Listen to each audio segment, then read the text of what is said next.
மக்கள் ஆதரவு எங்களுக்கு இருக்குது. பாருங்க அலை அலையா வராங்க அப்படின்றீங்க. ஒரு பலமும் வேணும். ஒரு அணியும் கட்டமைக்கணும். அதுவும் இருந்தால் மட்டும் தான் உங்களால வெற்றி பெற முடியும். அதிகாரத்துக்கு போ முடியும். மக்கள்லாம் வந்துட்டாங்க, ஆதரவு குடுத்துட்டாங்க, எங்கள நெருங்கி வராங்க, நின்னு காத்திருந்து எடப்பாடி பேசுறத பார்க்குறாங்க அப்படின்னு சொல்றீங்க. கட்சிகள் யாருமே வரலையே சார்.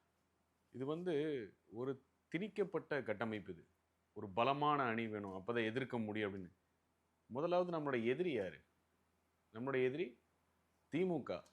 அந்த திமுகனால தனியா நிக்க முடியுமான்னு கேட்டா இல்ல. அவங்க கூட்டணி தயவு கண்டிப்பா தேவை. ம். கூட்டணி இல்லாம திமுக காலி. நீங்க கூட்டணி அப்போ இல்லாம தனித்து அதை நிப்பீங்களா? அதை எதிர்த்து வரலாறு சொல்லும்ல. இல்ல சார். வரலாறு அது சொல்லுதா அம்மையார் ஜெயலலிதா.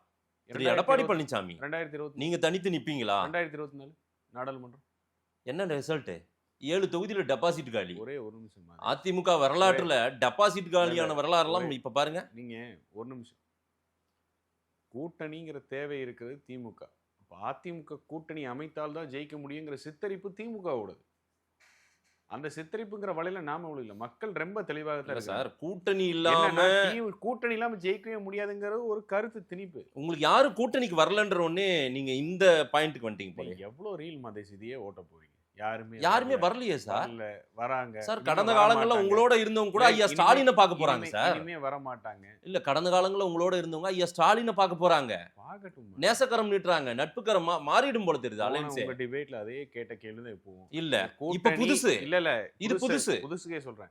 இத்தனை தேதிக்குள்ளார கூட்டணி அமைந்தால் தான் கூட்டணின்னு வரையறை இருக்கான்னு உங்கள்ட்ட கேட்டேன். இன்னமும் வருவாங்கன்னு எத்தனை நாள் சார் இப்படியே வெயிட் பண்ணுவீங்க? எவ்வளவு எதை வரையறை எதை சொல்லிருங்க? இல்ல, ஆகஸ்ட் 15க்குள்ள வந்தாதான் சார் கூட்டணி. உங்களை யாருமே இப்பவே திரும்பி பார்க்கல. தேர்தல் நெருங்கும் போது எப்படி திரும்பி பார்ப்பாங்க? சரி, அப்ப திரும்பி பார்த்தானே நீங்க கோச்சிக்குவீங்களா? நான் கோச்சிக்க மாட்டேன். மாட்டீங்கல்ல? மாட்டேன். அப்ப அதான் பதில். சார் ஒரு ஒரு ஒரு ஜெல் ஆகணும், ஒரு ஒற்றுமை வேணும், ஒரு பயணத்துக்கு எல்லாருமே ஒரு நட்புணர்வோடு இருக்கணும். அனைத்து இந்திய அண்ணா திராவிட முன்னேற்ற கழகம் எடப்பாடியார் தலைமையில் தான் வந்து கட்சிகள் இணைகிறார்கள். ம். அப்போ இங்க இருக்கக்கூடிய பலம், இங்க இருக்கக்கூடிய கட்டமைப்பு தான் அவர்களுக்கு வந்து உதவ போகுது. அவர்களுக்கும் களத்துல அதுதான் கை கொடுக்க போகுது. அதை தெரிஞ்சுதான் வராங்க கூட்டணி அப்படிங்கிறது. அதை தெரிஞ்சுதான் வராங்க. ம். அதனால ஜெல் ஆகணும், சேரணும் அப்படிங்கிறதெல்லாம் கிடையாது. எத்தனை பேர் வராங்க, அது எத்தனை பேர் இரட்டை இலையில நிக்க போகிறார்கள், என்ன தொகுதிங்கிற மட்டும் தான் முடிவு பண்ண வேண்டிய வேலை மட்டும்தான் மிச்சம். ம். இவ்வளவுதான் நடக்க போகுது. அது நடந்து முடிகிற கூட கால சொல்லுங்கிறது ஜனவரி பிப்ரவரி தான் நடந்து முடியும். ஜனவரி மாசம் தான் அது முடியும். அப்போ உங்களுக்கு தெரிய போகுது. இப்பவே வரல, ஏன் வரல? ஜெல் ஆகணும். நம்ம என்ன கல்யாணத்துக்கு சம்பந்தமா பேசுறோம்? கால சூழலுக்கு ஏத்தாது போல் அமைவது கூட்டணி.